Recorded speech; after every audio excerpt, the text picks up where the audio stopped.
Hello again, everybody, and welcome to another episode of Fun and Games Podcast. I'm Geoff Moonen. And I am at AK Stormageddon. And you're listening to episode 163.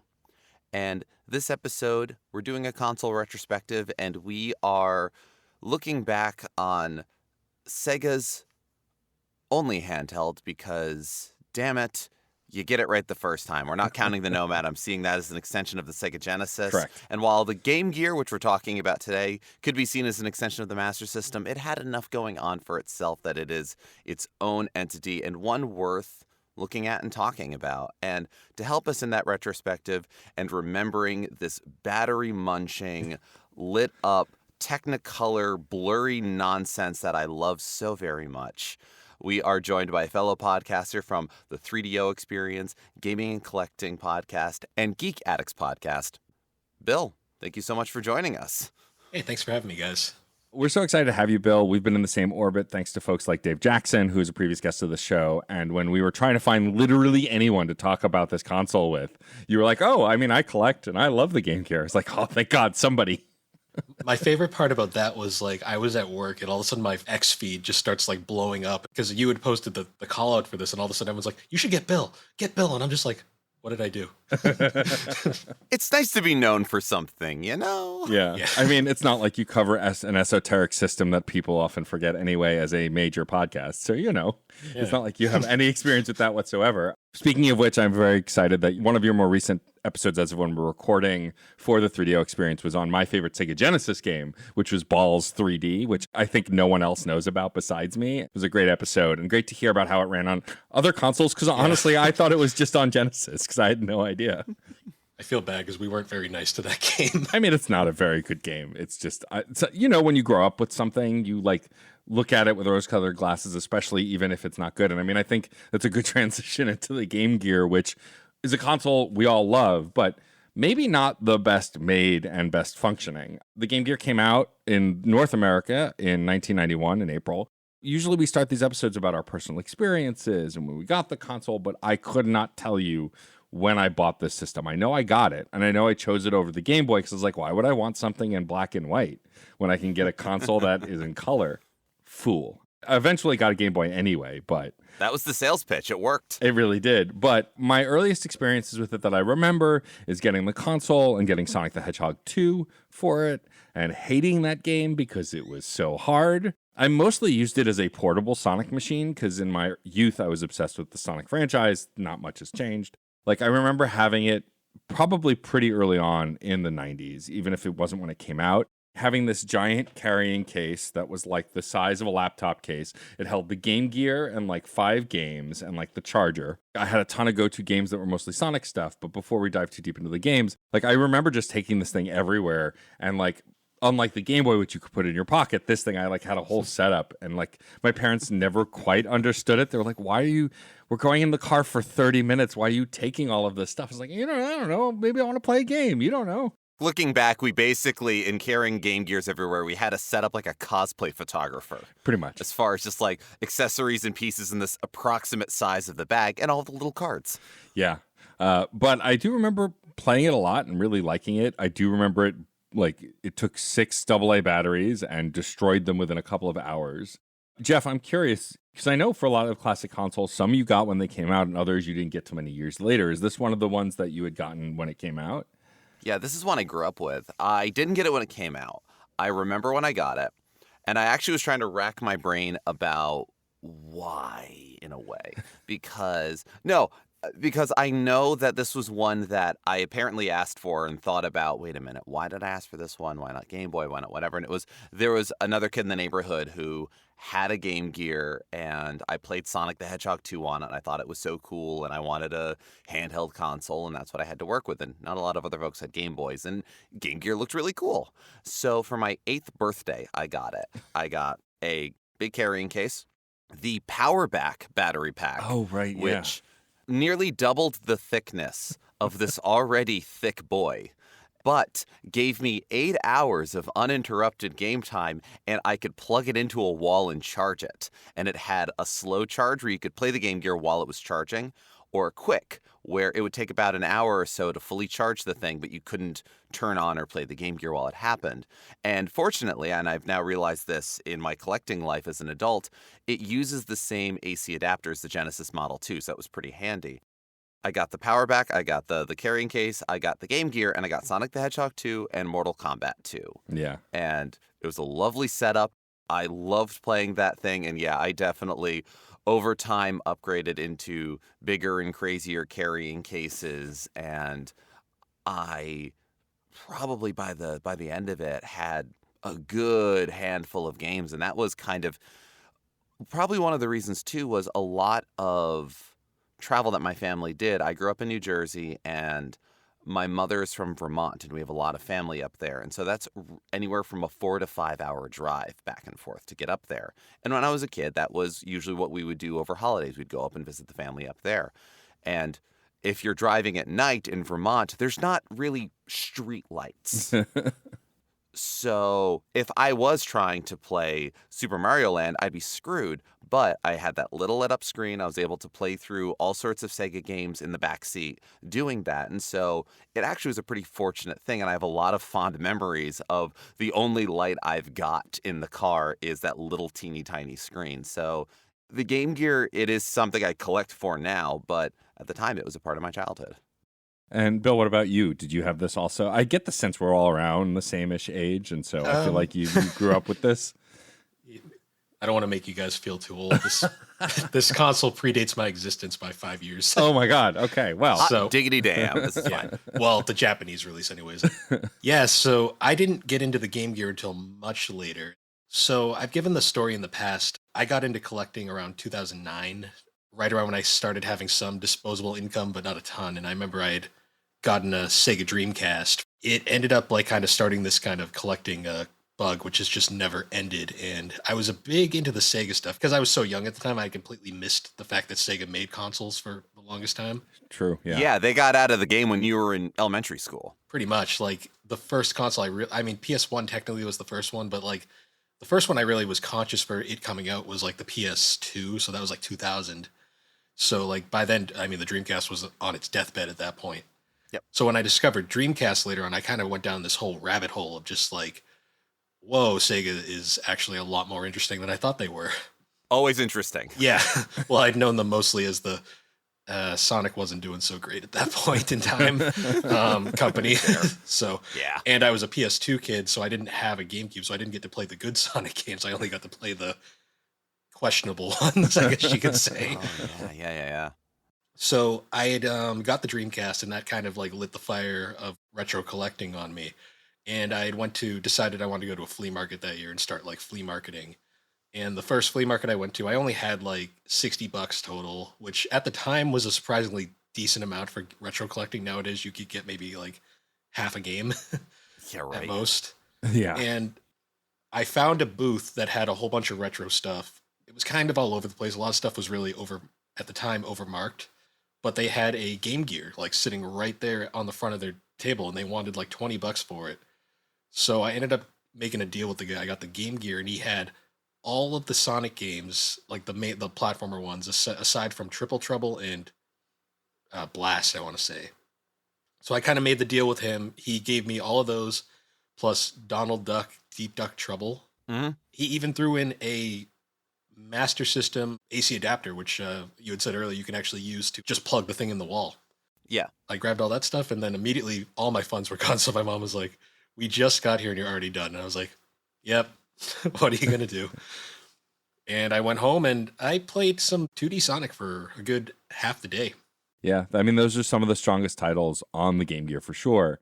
It's funny to me, and I didn't even think to mention this at the start of the episode, but unlike a lot of other console producers, to modern gamers, they may not know that Sega made consoles for a long time until the Dreamcast / Sega Saturn era, where they kind of pivoted hard to software and have been doing pretty well in software sales since, have some of my favorite franchises. At this time, when the Game Gear came out, they were like the main competitor. At the time, it was Nintendo and Sega, and that was it.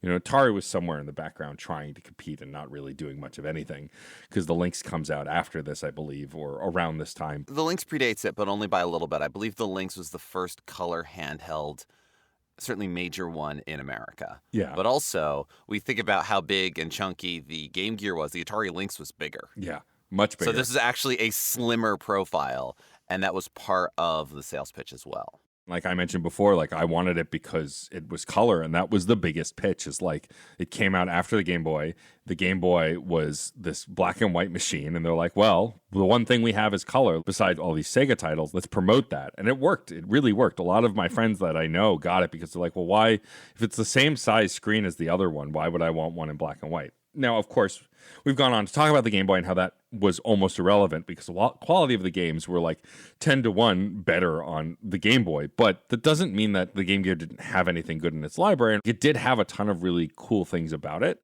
One of the stupidest accessories I remember having very early on was the TV tuner for it. Yes. It was not great, but like still, every so often I would be able to get it to work and like watch Golden Girls or like whatever, like Channel 11 in New York show that was on. Like it was fun to me that I was like, oh, I can watch a little bit of TV on my Game Gear. This is cool, even though it was a novelty at best. And nowadays, it actually wouldn't work at all because of how TV broadcasts have shifted. And yet people still want so much money for this useless piece because people will collect it because it was an accessory for the Game Gear. Despite having the power back and everything, I never had the TV tuner. I also remember in the boxes for these games, and I would imagine other Sega games because I didn't have a Genesis or a Sega CD at the time. That was sort of the pillars that it had. When you would buy the game, you'd get that sort of fold-out poster that came with it that had on the back like advertising some of the games that were available on each of those and accessories along the bottom. TV tuner showed up on there a lot. I never had a screen magnifier. I had the car adapter, and I also had a Game Genie, and that thing broke on me so quickly. I don't remember how or why or if there's an incident that I'm somehow forgetting, but I got it to work like twice, and I was using it on Sonic the Hedgehog 2 and loving it, and also the form factor of it, again, just big and weird. I had to unscrew the power back because it would like plug into the AC adapter port on the top and then into itself. Yeah. And then there was a little accessory screw along the back. So if I wanted to put in something with a large cartridge like the Game Genie, or I would imagine the TV tuner or any of the others, I would have to unscrew that, pull it apart, but keep it plugged in and slide that in. That's probably how I messed up the Game Genie somehow. But in that form factor, it also kept the code book. And I loved that. Yeah, it was always the funniest part of that thing to me. Yeah. I mean, we forgot to talk about this in the Game Boy episode, but the Game Boy Game Genie also had the same thing. It had this little hatch, and you could keep the book in there, but it was like this small little book, and it's like, yeah, I don't know if I could even read that now. I hold my pill bottles like 10 miles away from me at this point to read anything. I think what's really interesting about the Game Gear is like a lot of the other stuff we've covered so far on the show, as far as retrospectives go, have a ton of features and ton of like, you know, interesting stories. And besides the Game Gear kind of being inconsistent at best, I feel like there's less stories around this console. It's just a thing that came, put out some interesting games, and then kind of faded. And what's even worse, I think, is that a lot of the Nintendo consoles, for sure, and a few of the Sega consoles, we have access to those older games. Not all of them, unfortunately, and that's a whole other preservation conversation. But I feel like the Game Gear is some of the hardest stuff to just find in the wild, and also some of the more rarer stuff to see on other platforms. Like there have been how many Sega Genesis collections across console platforms, but yet the only Game Gear games we ever get are on a few Sonic collections and not many of them. It's just very interesting to me that it's almost like Sega doesn't want to remember this system a little bit. You also run into a little bit of coverage on it as well. In those earlier internet days of either articles about games or finding passwords and codes for things, Game Boy was still a little on the back burner until like Pokemon came along. But even then, when you would have a game come out and it would release on Super NES, Sega Genesis, Game Boy, and Game Gear kind of thing, Game Gear was always furthest down the list on that. You'd find Sega Genesis and Super NES. Probably Game Boy. You're lucky if Game Gear happened. And I ran into this. You may recall the two games that I got on my 8th birthday. One was Sonic, the other was Mortal Kombat 2. I probably now could find how to perform fatalities in Mortal Kombat 2. But I remember borrowing a Game Pro or a gaming magazine that had this massive write-up about Mortal Kombat 2 and how to do all the moves and how to do all the stuff. And I borrowed it in hopes that I could learn some stuff for Game Gear. It gave me nothing. Looking things up on GameFAQs or anywhere else, it gave me nothing. There was nothing anywhere. Any of them that I did, I would figure out completely accidentally, and I've never been able to reproduce. I probably once found a YouTube video of like, what do the fatalities look like even? And so that's another aspect of, yeah, all of this being shrouded in myth. And with Sega being so into preserving its history, or at least forward facing about that. And we've got Atari these days doing an amazing job, certainly the best of any company that I can think of, preserving and presenting and being very open. I mean, Atari 50th had Jaguar games on it. Talk about, wanting to forget your past mistakes, but not. So, yeah, I think you're right, Matt. I don't think it's that Sega's ashamed of the Game Gear. I almost don't think they have enough of an emotion for Game Gear, which is sad to me. It's kind of funny. I don't think they're actually ashamed of it, because like you'll notice they'll like throw like random little cute references to it every now and then. Yeah. In games, like you'll see like in the background, like there'll be just a Game Gear just chilling there, and you'll be like, oh, that's cute. But they don't really re-release the games like ever. Yeah. Maybe they don't trust that people have nostalgia for it or knowledge of it. Yeah. I mean, a lot of my favorite games on the Game Gear are games that you could find in other places, but I chose to buy them on the Game Gear so I could have them portable. Ones that come to mind are like Cool Spot and Captain America and the Avengers, any of the Sonic games. Although, to the credit of the Game Gear, all of the Sonic games were very different. Unless you had a Master System, then a lot of them were very much the same. But like some of my favorite Sonic games of all time have never been re-released, which are Triple Trouble and Chaos. I really love those games. Going back to them now on the Analog Pocket, like the screen crunch is way worse than I remembered. But like they're still fun games, and like the earliest games where you could play as Tails or even Knuckles. I feel like I think it's Triple Trouble where you could play as Knuckles. No, you couldn't play as Knuckles in any of them. Oh, no? Blast. Really? No, you couldn't Blast. Oh, Blast. Oh, okay. Blast. But That's if you're right. playing Blast, what are you doing? Yeah. Yeah, no, I was about true. to say, like, it's technically a Sonic game. Yeah. Poor Knuckles. That's right. Chaos and Triple Trouble, you could play Sonic or Tails. But it was one of those were the early games where like you got to play as Tails solo and do the kinds of things that they would introduce, of course, in Sonic 3 and Knuckles. And also Fang, who has recently made a resurgence, debuted in that series. And it's really interesting to me that I don't have a strong identity for the Game Gear separate from other consoles, because a lot of the games, like I was talking before we went on the air about the most bizarre X-Men game I've ever played, and there are a lot of bizarre X-Men games, but the one on the Game Gear specifically was just so strange, and like the graphics sort of looked like claymation, and they were like really like weird and like had this dimension to them. I feel like the Game Gear to me is most famous for the risks it took and how weird some of the games were that weren't ports from other consoles. Well, that's a lot of Sega, honestly, like ambitious and big swings. I think one of like the craziest games on this Game Gear that has actually gotten some like recognition lately as just one of the more interesting original titles was Tails Adventure, which is a Metroidvania where you play as Tails, and it's like nothing like any Sonic game you'll ever play, but it's so big and like it's so fascinating, like all the things they put in that game. Thankfully, you can play it on like any of like the Sonic compilations. It's one of the few that always gets re-released, but finding a cartridge of it nowadays it's one of the more expensive ones, unfortunately. Yeah, and it is one of the 16 titles that was released on the Nintendo 3DS Virtual Console. You know, that thing that's still around. Yeah. Yeah.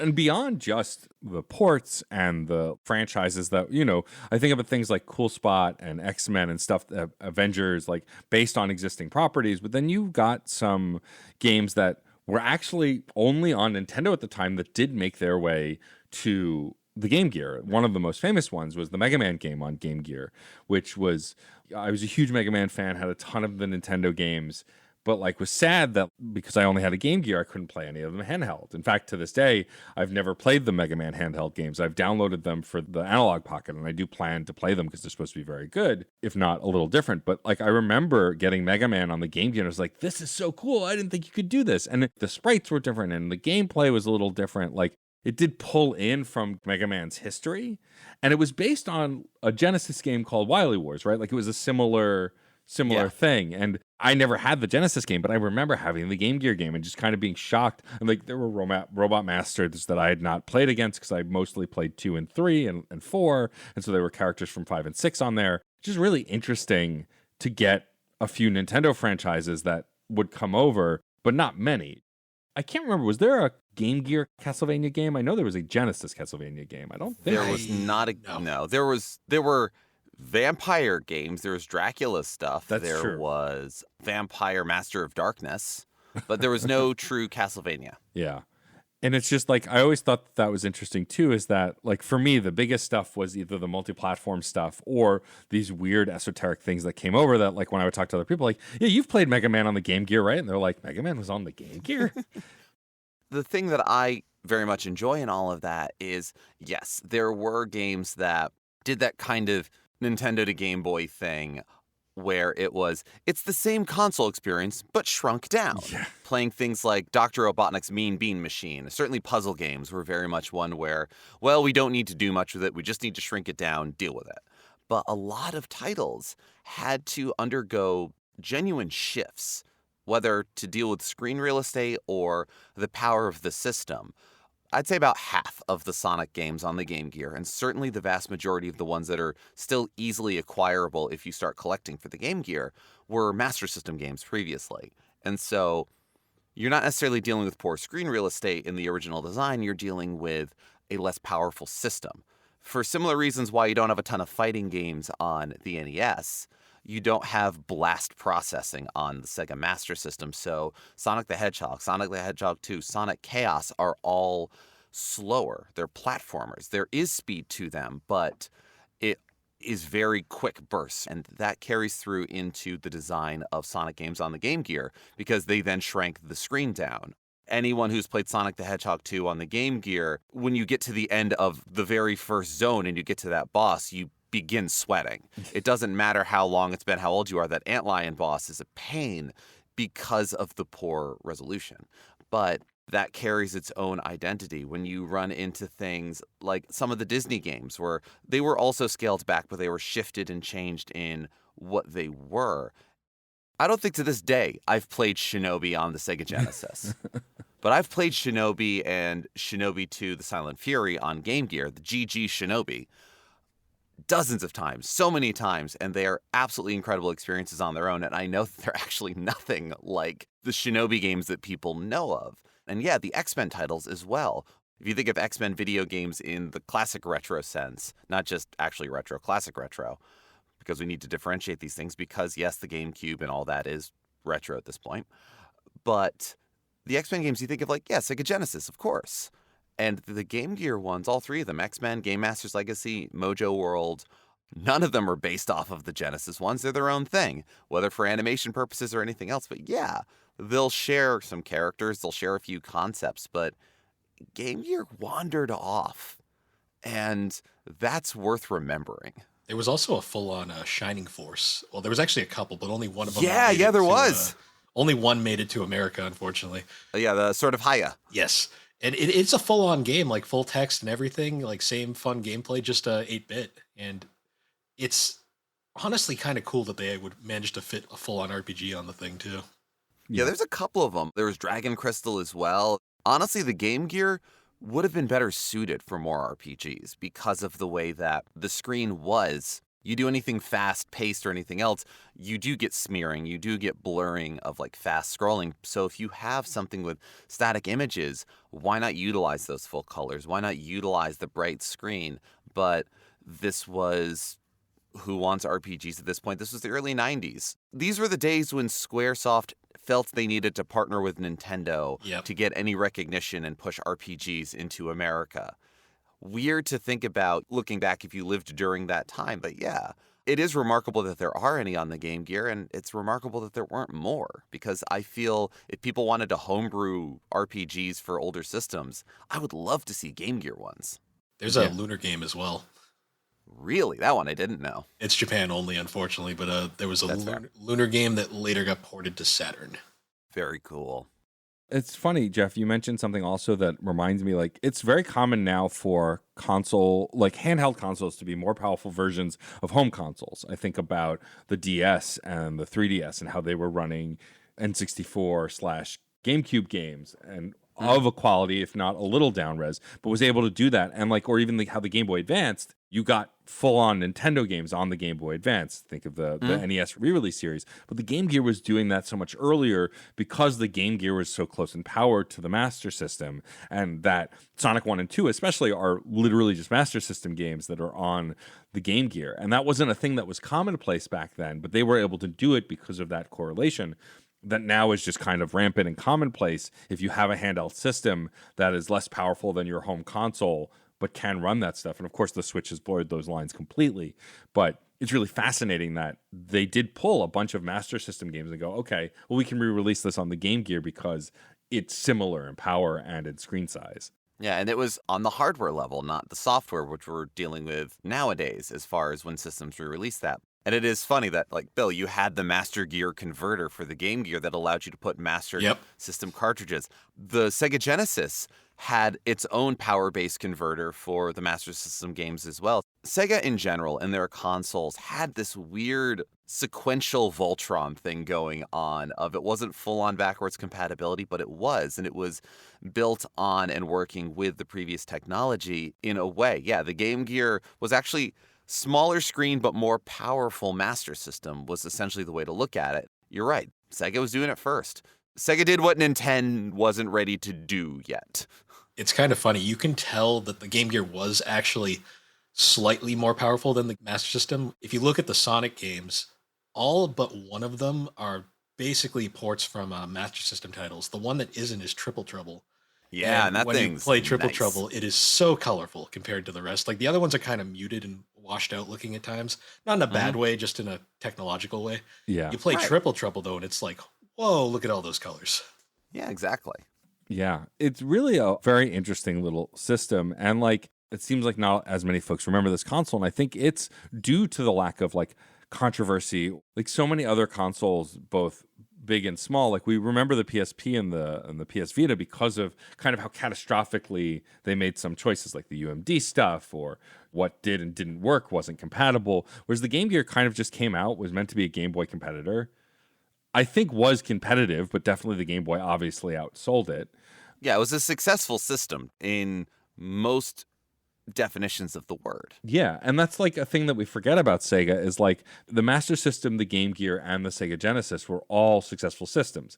Of course, the Sega CD and the 32X, not so much, and then it kind of downhill from there. But the Game Gear came out at a time when Sega was at the top of their game, and we haven't really talked about the specs too much, but like the screen was gorgeous. And even though there was blurring and certain things didn't work quite right, ultimately it still looked really good. And though things clearly didn't look as good as the Sega Genesis, they still looked better if you're considering quality and like sharpness to the Game Boy. Now, what the Game Boy did better was being more stylistic and mechanically tend to work often better, and the batteries lasted longer. But I think the Game Gear really held its own in a graphical and sound capacity, and also because, like the Genesis, its sound chip was unique, and the soundtracks are so unique. Some of them better than others, but definitely unique for sure. Well, a lot of the flaws in the design of the Game Gear became more apparent with time. Right. Because other better things happened and went, well, why the hell were we doing it like this? The Game Gear is not backlit. It's frontlit.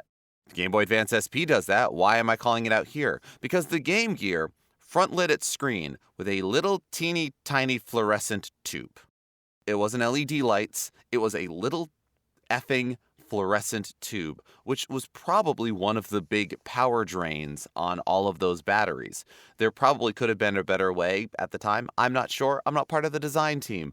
A lot of the capacitors and pieces that were used within the Game Gear were not great. They cheaped out a little bit. And so I am somebody who owns 4 Game Gears. One of them kind of works. I could probably switch out the caps on them.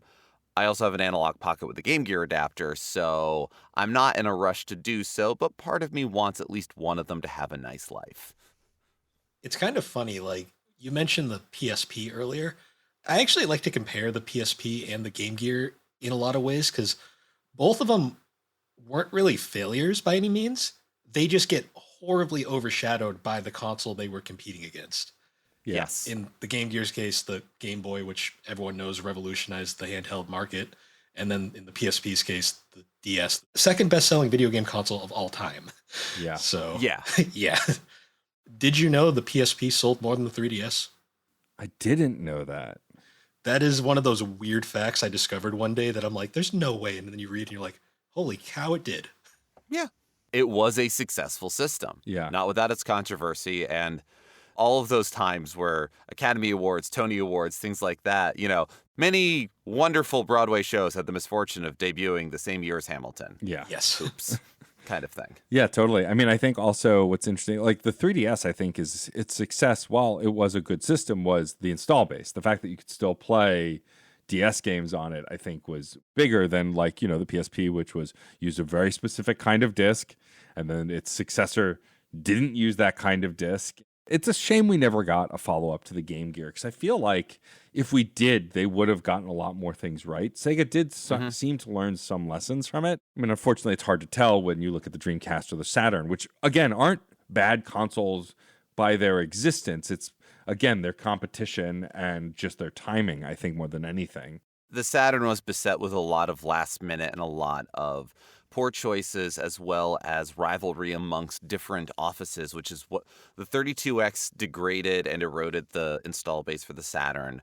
The E3 release of the Sega Saturn is a treasure trove of so many things done wrong. And honestly, Matt, I would love to share that optimism, and I often do. They did make another handheld. They made the Sega Nomad, which had a worse battery life. Yeah. Yeah, it did. And it was like, look, it plays all of your Sega Genesis games. You don't even have to buy new cartridges or anything else. I would argue that the Sega Nomad is the closest to a proto-Nintendo Switch. Yeah. I've been saying that for years. Yeah.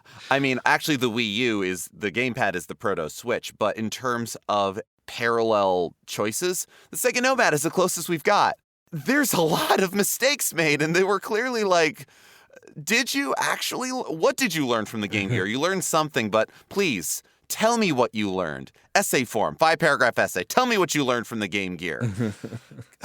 Kind of thing. But there was plenty that was smart, good, fun in the Game Gear.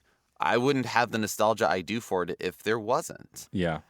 We were talking about how, like, retroactively, a lot of things about the Game Gear have kind of looked worse nowadays. Yeah. I was actually comparing the two next to each other, and I think the size of the Game Gear has been kind of blown a little out of proportion. I agree. In modern days, because I put it next to an original Game Boy. The original Game Boy wasn't tiny by any means. They're both about the same size, like, in reality. I think it's because the Game Gear is a horizontal system that it just feels bigger. Yeah. Yes. And it never got any sort of form factor update. So you can look at the old Game Boy and just kind of go, oh yeah, big brick, okay, whatever. But there's the Game Boy Pocket, ooh, very sleek. And then everything since then has been almost compared to the Game Boy Pocket size. The Game Boy Color is about the size of a Game Boy Pocket with a little more space for batteries and some slight differences there. And the Game Boy Advance and everything from that standpoint. So it got another chance to set the cultural ideas of its form factor. Whereas the Game Gear did get a little bit of a resurgence or a renaissance or whatever when Majesco, around 2000, did a re-release and made new Game Gears and put them out there, the blue ones. But they were still the same form factor. So Game Gear is always Game Gear. The PSP had the 1000, 2000, 3000 models. Game Gear is always Game Gear. And so, yeah, you're right, Bill. It is a little unfair in its comparisons, but I can see why. It's kind of funny, too. The Lynx we mentioned earlier, that did get a revision that was smaller, but the smaller version is still bigger than the Game Gear. Oh, Lynx is big. I remember going to some convention a while ago and going to one of the game resellers and seeing a Lynx and having kind of okay, I remember it being big when I was a kid, but I only saw it like once or twice, and I figured just, little kid hands. No, those things were gigantic. What pocket does that fit in? Janko jeans. I guess. I remembered one of the other kids that I hung out with in middle school, high school, who was also a Game Gear fan, like being super excited that he had a jacket with a big enough inner pocket that he could put his Game Gear in it, kind of thing. I mean, by the same token, there's a coat that I really ought to get rid of, but the inner pocket, if I put my Switch in the carrying case I have for it, fits perfectly. We just like things to fit, okay? We like to be able to carry around things in our pockets. We are only human. Yeah. I mean, I think also the Game Gear size is less egregious now because we have stuff like the Steam Deck and the Switch, which are also much bigger, but are still handhelds, are still travelable. I mean, like, it's funny when people. I have a Steam Deck, and we've talked about it on the show before. When people have complained about its size, yes, it's heftier than the Switch, but it's not that much bigger. And again, I owned a Game Gear, which is probably as heavy, sometimes felt heavier. And, I think it was less about the size and more about the weight. The Game Boy was, even though almost as big, was definitely lighter than the Game Gear. It had less batteries. But it's funny, it just doesn't feel that big to me anymore. Also because who travels without a bag at this point? I have a backpack and I put everything in there. Back in the day, we had to have these individualized carrying cases. We had them for the Game Boy. We had them for the Game Gear, all that stuff. And then the DS it was like this, let's make things as pocket size as possible, fold closed so the screens don't get scratched. Now I don't care about putting things in my pocket anymore. Although I will say the analog fits nicely in my inner jacket pocket and I'll carry that around. But it's just interesting to me, like that kinds of stuff that was like a deal. But like, I'm not going to buy the Game Gear. It's too big. It's just not even a consideration at this point because there are consoles bigger and heavier that are just as portable, quote unquote.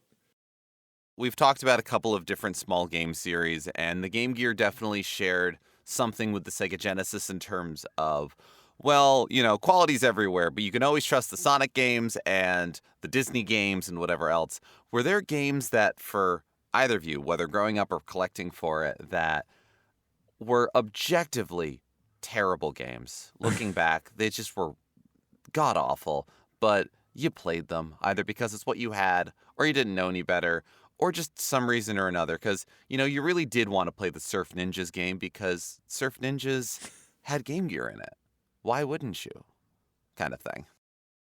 For me, it was Batman Forever. Batman Returns on the Game Gear. Good game. Batman Forever. Well, look at reviews of any other Batman Forever game on 16-bit consoles at the time. The Game Gear was worse. Yeah, exactly. I played it, though. I played it a lot. I think the big one for me, mind you, these games were bad on, I think, all of the consoles they were on, but particularly I had it on Genesis, and so when it came out on Game Gear, I had to get it also. And that's the Jurassic Park game on Game Gear. That's the one that I fondly remember. Like, I love the Genesis version. You were able to play as Grant or the Raptor, and the Raptor playthrough was always so much fun. But, like, it was not a good game. It was fine. I used Game Genie on everything back then anyway, so it didn't matter. But the Genesis game was not good. There were these shoot 'em up sections where you're in the van, you have to shoot down pterodactyls. There's like the on foot stuff. It was very bizarre, almost as if it wasn't meant to be a Jurassic Park game and then was just converted. But I loved that thing. I played it all the time. I had to take a sec to look up a long play on YouTube just to see some screenshots to remember. And yeah, it's like the chunkiest, most poorly designed thing I think I've ever seen, and yet I loved it. And then that X-Men game I mentioned earlier, like the very first X-Men game, just no rhyme or reason, very much like the NES one. The first Genesis one was good and had some really cool things, but also didn't really hold your hand that much, and the Game Gear version was no different. Like, I had no idea what to do. I remember doing the first stage of Cyclops. It's the mansion for the Hellfire Club. I don't know where I'm going. I'm going up, I'm going down. The elevators don't make sense, but I loved it. I could do like the easy cop out and say like the racing games, because like Sure. 8-bit racing games just haven't aged particularly well, a lot of them. But if I had to say a game in particular that I feel like, especially compared to its console counterpart, is just really bad on Game Gear, Sonic Spinball. Yeah. Oh, yeah. Like the Genesis version is, I won't say it's a masterpiece, but it's kind of a fun little like kind of goofy game in a lot of ways. It's janky but charming. Yeah. And there's really very few things like it, and I'm sad about that. Yeah.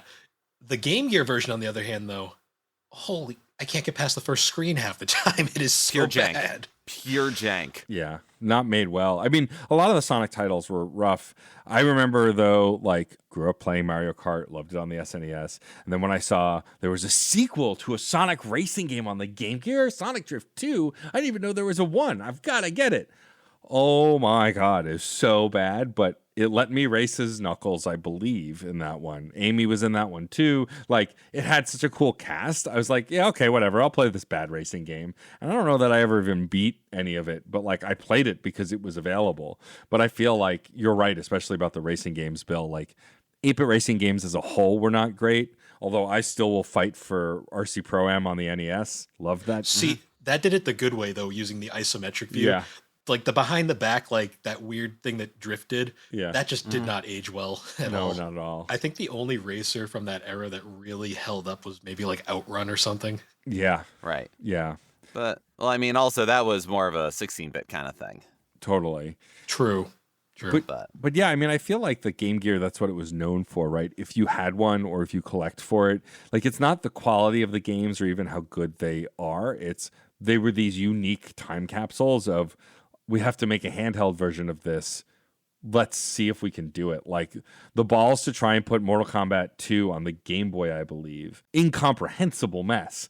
But yet they still tried it and it came out and it functions. Like there was, I think, less concern back then about how well it worked and can we get it to work?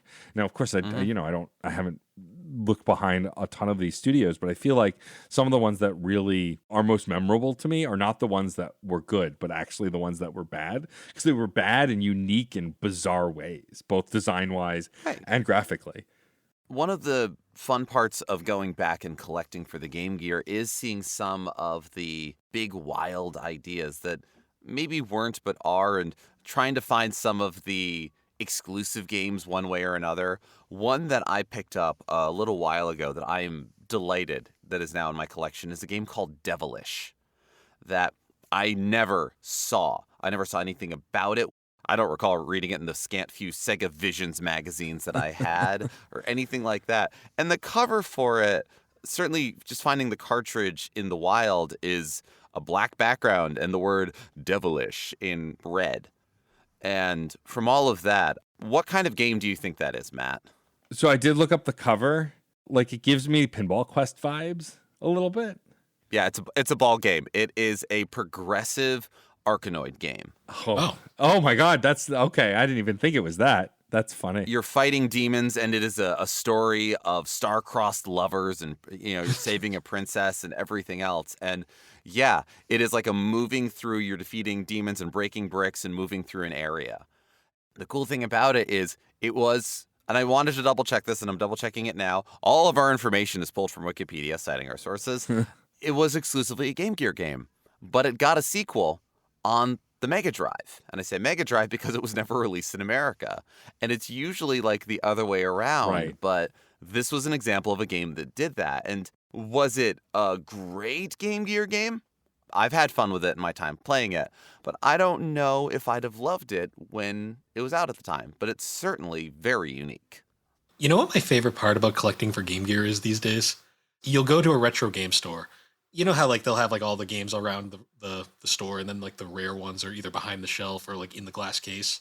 Oh, yeah. I love going up and just looking and seeing like, do they have any Game Gear games in the glass case? Usually they don't, but sometimes you'll see like Tales Adventures, like some of the Sonics.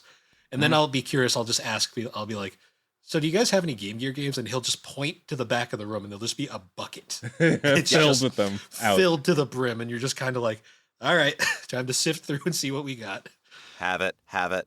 Wow, this is a lot of Sonic the Hedgehog 2. Sports game. Have it. Ooh, this one, kind of thing. I think the last time I went through, I was scrolling through and it was legit all like racing games I already had because I just love collecting racing games. The solitaire games that they have, all those, yep. Then at the bottom of the bucket, I pulled out, I'm like, oh, Streets of Rage 2. And I just was like, I'll grab that one, sure. Oh, nice. That's a good one, yeah. That's a good guess. For an 8-bit conversion of arguably one of the greatest beat-em-ups ever made, it's not bad. No.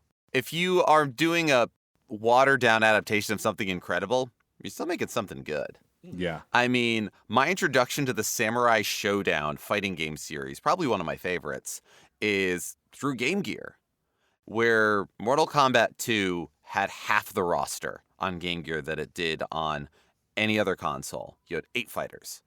Samurai Showdown had a surprising amount of the roster. I think missing one or two characters. Like you didn't have Earthquake because the sprite was too big. But otherwise, it was there, and the instruction manual had deep lore, and I loved reading fighting game lore and instruction manuals. My biggest draw to me. And it was a fun and fast-paced enough game, especially given the fighting game mechanics of Samurai Showdown. It was a little more of a methodical fighter. So, yeah, no, having gone and played arcade versions, yes, much like Streets of Rage, it was watered down, but I loved this sort of game, so I still got something really good out of it. Yeah, I think the majority of Game Gear's legacy is in these kind of watered down versions, but they weren't particularly bad. And again, like for you, Geoff, when it was your only Sega console, to you it was fine because it's what you had. And that's a lot of what I think made it really interesting to play this console, especially back then, is when it's your only handheld. Well, I want a handheld version of this game. I'll buy it on here. This is more of a Genesis story, but like the Virtua Fighter 2, when that was announced, I was like, oh, I'm going to get the Genesis version. It's going to be great. And it wasn't. It was more of like a 2D fighter. But like, I still had it on the Genesis. And like, that was a lot of the Game Gear stuff too, is like, well, I can't get this anywhere else. So I guess I'll get Gunstar Heroes on the Game Gear. And for being an 8-bit version of Gunstar Heroes, it functions pretty well. You know, it's never going to be the definitive version, but I think that's okay because it gives us an interesting perspective on it.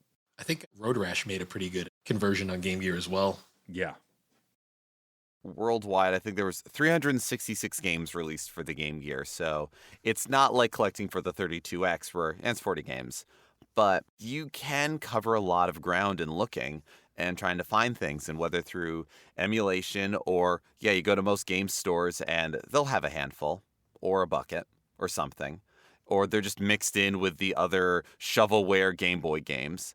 But also you'll go places, and I don't think I've had better luck finding old complete in box or still shrink wrapped games than I have with Game Gear. You do have those rare titles. Like, yeah, getting Tails Adventure right now is going to be a pain in the butt. Getting Axe Battler. The Mega Man game. I mean, yeah, Mega Man is the most expensive one out there according to price charting as of today. Yes. Just getting it loose is over $200. Yeah. And Tails Adventure isn't that much further down the list, but that's around $76. It's both sad and interesting to me that like the Game Gear has like any console has its stupidly expensive console like games that like you have no chance of getting unless you get really lucky. But then the majority of the library is almost worthless in terms of like the resale value. Like, yeah, $200 either gets you Mega Man or 70% of the Game Gear library. Yeah. It's actually really funny how that works. It's funny how you mentioned the boxed games. Mm-hmm. In my collection, I'm trying to get at least one boxed game for every console I own. Game Gear has been kind of like that hurdle that I've never been able to like get over. I've just yet to find a boxed Game Gear game anywhere.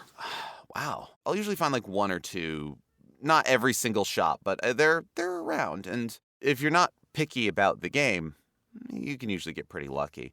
The thing I run into, and I think this goes back to kind of what we were talking about a lot earlier with poor memory for these games or poor support for them. As a collector, I'm not too precious about needing everything complete in box. I like having as many of the artifacts of a game as possible for historical context for enjoyment. But if all I get is the game, all I get is the game. But I do like having a way to display them on my shelves. So I like getting different cases for them. So DS and Game Boy Advance games are easy enough because you just need the same case. And I found places that do 3D printings or easy adjustments of pre-existing cases so that I can display all my Game Boy games.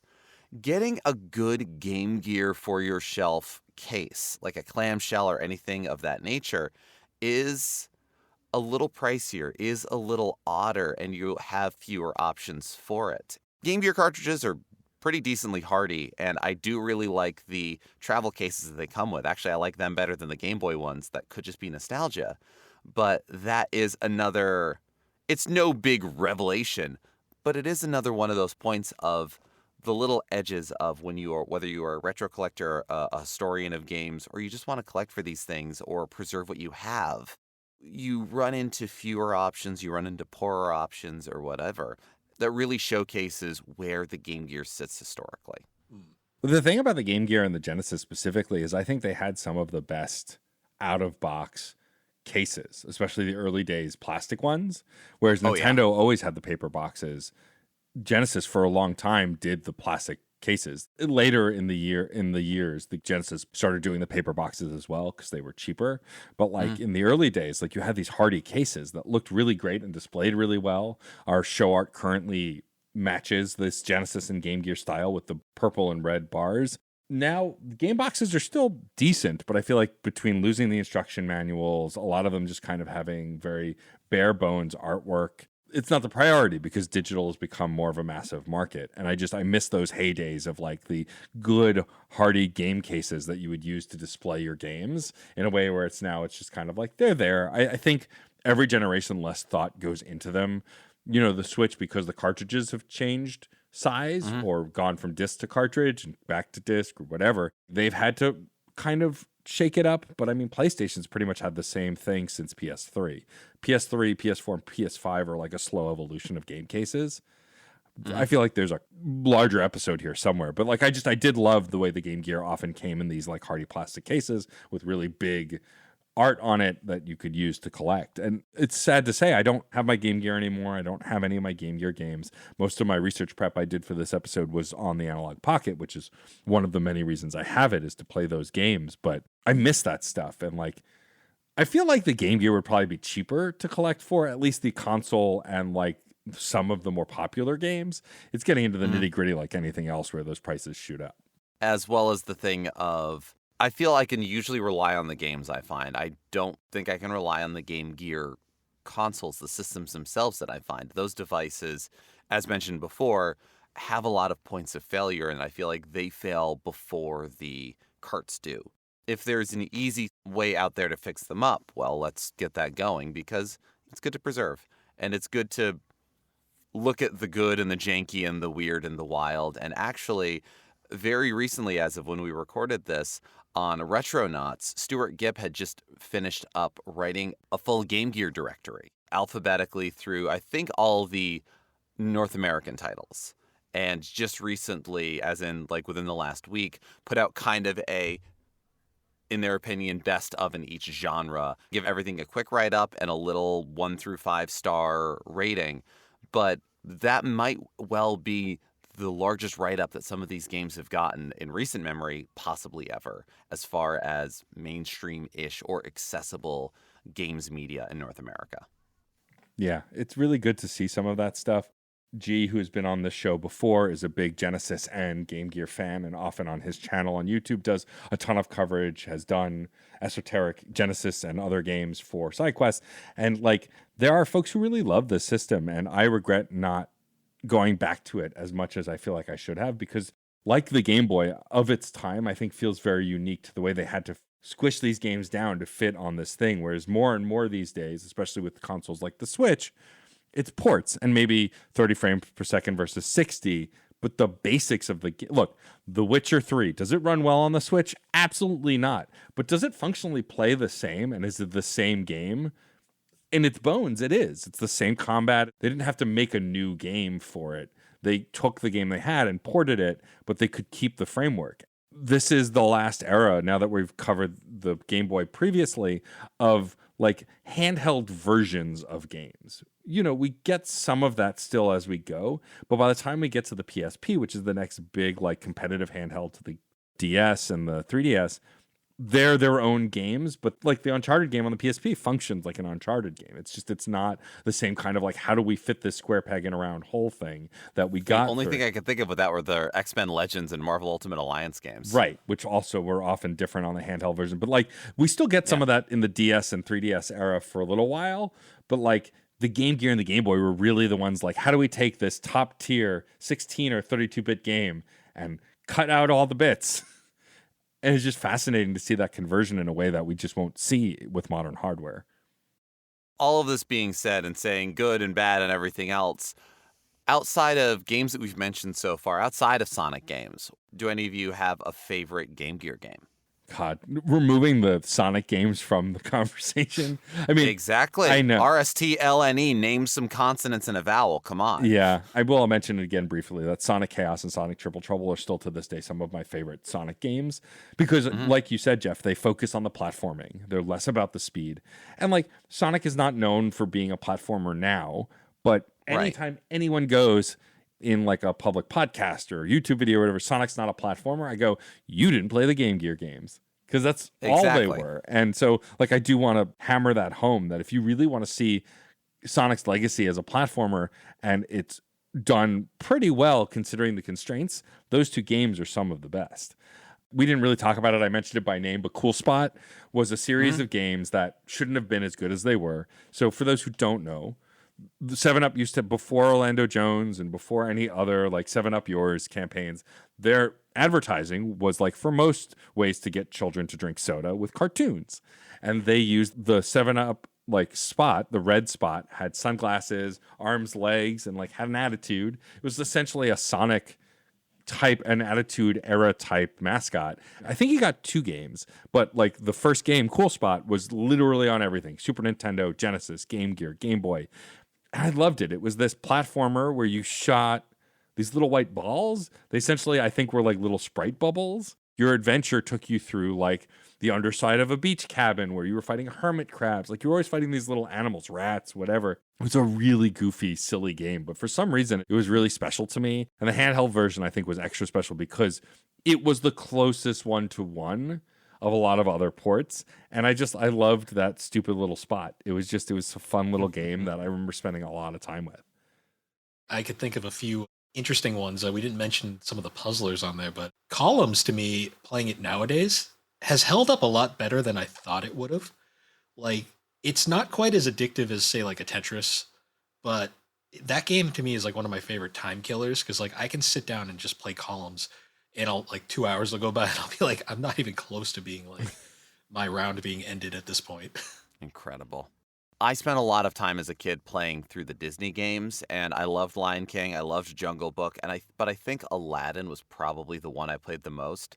And I know everyone has their memories of the Super NES and the Sega Genesis Aladdin games. And Matt, you were talking about how Sonic's not a platformer. Well, you clearly didn't play the Game Gear games when they were doing the Disney collections. And it's like every version of Aladdin and the Lion King. You forgot Game Gear, you monsters, kind of thing. And I don't fully mean that, but I kind of mean that. The Game Gear version is largely a Master System conversion, but something that we haven't mentioned yet, like, it's all like all the Master System, whatever. I could not find a Master System as a kid. I didn't even know the Master System existed. The Master System had wonderful markets and wonderful life in Europe, in Brazil, and a lot of markets, and it definitely had a North American market. But as far as I was concerned as a kid, growing up during that time when this was active, the Sega Genesis was the first Sega system that I knew of, despite their rich history that I'm now aware of as an adult and a gaming podcaster. So, a lot of those, they're Master System ports. Could have fooled me. I just know them as Game Gear games. Aladdin was one of them, and definitely one that I put a lot of time into. You go back to it, it's relatively brief. It's like 10 stages or something like that. The password system is just 4 letters. I used to know a bunch of them. I probably still do. It was one of the ones that as a kid I was able to beat. I felt challenged. There was some exploration. There was some combat. It was a very ideal game for me as a kid, and I've gone back and played through it again, and I still like it. It's definitely a favorite. Not my favorite on the Game Gear, but if I had to pick one, it'd be like, just better than you think. Disney's Aladdin. Yeah. I mean, we were very lucky that a lot of licensed games back then were actually quite good. And then we had the 360 era of licensed games where they were probably at their worst, but that's a different story. But yeah, I know I loved that Aladdin game. I mean, I like all the versions. A lot of people like to pit them against each other, but I think both versions of Aladdin are unique enough that they can kind of both exist as different games of the same thing. I mean, when you grew up owning one or the other, of course you're going to defend it because it was your version. It was the version you had.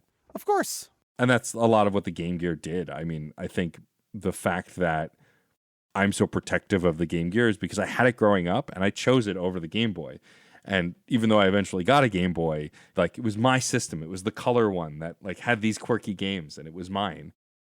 Thank you so much, Bill, for joining us for this conversation. This was a lot of fun. Before we wrap up, I would love you to tell folks where they can find you online and where they can find all of your cool podcasts. Maybe talk a little bit about each podcast and what they're about so folks can go check them out. Sure. Thanks for having me on, guys. This was a lot of fun. So I guess I have my 3 shows. My main show is Gaming and Collecting, and that is a gaming and anime-based nostalgia podcast I host with my sister Alex, where we talk about a whole bunch of different games, animes, like just stuff from our childhood. Sometimes we'll talk about modern stuff. We kind of go back and forth all the time on topics on that one. My second show is the 3DO Experience. That is a retrospective podcast talking about the ill-fated 3DO interactive multiplayer system, most famously created by Panasonic, where me and my co-host Thrak, we talk about different games, companies behind it, the actual 3DO company itself, some of the different developers that famously made games for 3DO. And sometimes we'll just talk about the system itself because it is a very quirky and interesting console. Yeah. And then my final show, this one is more of a spin-off of GNC. It releases directly in the GNC feed, is Geek Addicts. It is a pop culture podcast I do with my friend Matt, where we kind of just talk about all sorts of different games, anime, comics, manga, books, all sorts of different stuff. The best way I describe it is it's just 2 friends meeting up every week just to shoot the shit, basically. Love that. Awesome. Very nice. And you can get those wherever you find your podcasts. I'm a fan of them all. They're really great listens and insightful too. I mean, it's clear that you have a passion for collecting. I mean, hell, it's in the title of the podcast, but like it is rare that I see someone's collecting chutzpah rival Geoff's, but you give Geoff a run for his money. And it's just fun to hear people, as someone who sold a lot of his collection, like cherish the things they have, talk about the things from their past. And so it's a really great show. Folks should go check it out. Thanks. And now we put it to you, listeners. Do any of you have Game Gear memories? Did you have one growing up? Have you found them since? What did you like about it? What did you not like about it? What are games that surprised you? What are games that you wish you could play again? What are games you wish other people could play and know about from this, unfortunately, an anomaly in history, but really a lovable and fun system? Please let us know. Get in touch with us. There's so many great ways to get in touch with us. You can find us at Fun and Games Pod across any social media that we are currently a part of, whether that's Twitter, Blue Sky, Instagram, Tumblr, whatever. You can email us at funandgamespod@gmail.com. Let us know what you thought of this episode, what you thought of previous episodes, what you'd like us to talk about, and who you'd like us to talk with on future episodes. If you'd like to be a part of our side quest episodes, you can also reach us there about it. If you'd like to be kept up to date about what we're up to, what we're releasing, you can visit our Patreon, patreon.com/funandgamespod. If you have the means and desire to do so, we appreciate any and all who support us financially, but you can also join as a free member. We also like to shout out those who are up on the high scoreboard on our Patreon. And today's high scoreboard is Alex Lavelle, Case Aiken, Daniel Needon, Luke Lewis, Roger Reichardt, Alejandro Alves, Curly Bright, Film It Yourself, Patrick Edwards, Robert Prine, and Sean Bowen. Produced by or under license from Sega Enterprises Ltd. Sega! Thank you so much for your support. Now you can enter your initials. God, that is such a specific joke. And yet very funny. We're talking about the Game Gear. This is a highly specific thing. I mean, do you remember in the later era, though, then when they went from Sega to Sega, which is like the absolutely it's just like the Attitude Era of Sega games. Yeah, and you can also go to certainpov.com and find not only links to other fantastic Certain POV podcasts, but a permanent invite link to our Discord server where you can join in on any of these conversations. And, let's get some Game Gear talk going in there. Yes. Of course, also, we appreciate a rate and review on your podcast platform of choice. While you're at it, go rate and review all of Bill's podcasts. I promise you'll actually mean it once you listen to them. It's how we get featured. It's how folks find the show. Ratings and reviews are really helpful, especially on Apple Podcasts and on Spotify. We also have permanent invite links to the Discord server in the show notes down below, along with links directly to our show on Apple Podcasts and Spotify. So it's real quick to go find those places and write those reviews / input those ratings. We really, really appreciate it. Thanks to all our patrons yet again. We could not grow and expand this podcast without you, and we are grateful for every little bit that you contribute. Whether you are checking things out on the Patreon, whether you're part of chats that go on Discord, reviewing, anything like that, sharing these games and sharing these ideas is how they get out there. And I'd like us to be able to communicate more often than I actually used my gear-to-gear link cable way back when. I did use it, just not a lot. We can do better than that. We already have, and I know we'll continue to, because this is a conversation. Thank you for being a part of it. I'm Geoff Moonen. And I'm at AK Stormageddon. And happy gaming. Hey, Nerf herders. You sure you want to go with that? Hey, everyone. There we go. More inviting. Have you ever had a movie that you really wanted to love, but something holds you back? Or one that you did love in spite of a flaw? Well, I'm Case Aiken. And I'm Sam Alisea. And on Another Pass, we sit down with cool guests to look at movies that we find fascinating. But flawed. And we try to imagine what could have been done when they were made to give them that little push. We're not experts. We just believe in criticism. Constructive criticism. Sure. So come take another pass at some movies with us. And every now and then, we can celebrate movies that did it on their own, too. You can find us at certainpov.com or wherever you get your podcasts. Pass it on. CPOV. certainpov.com.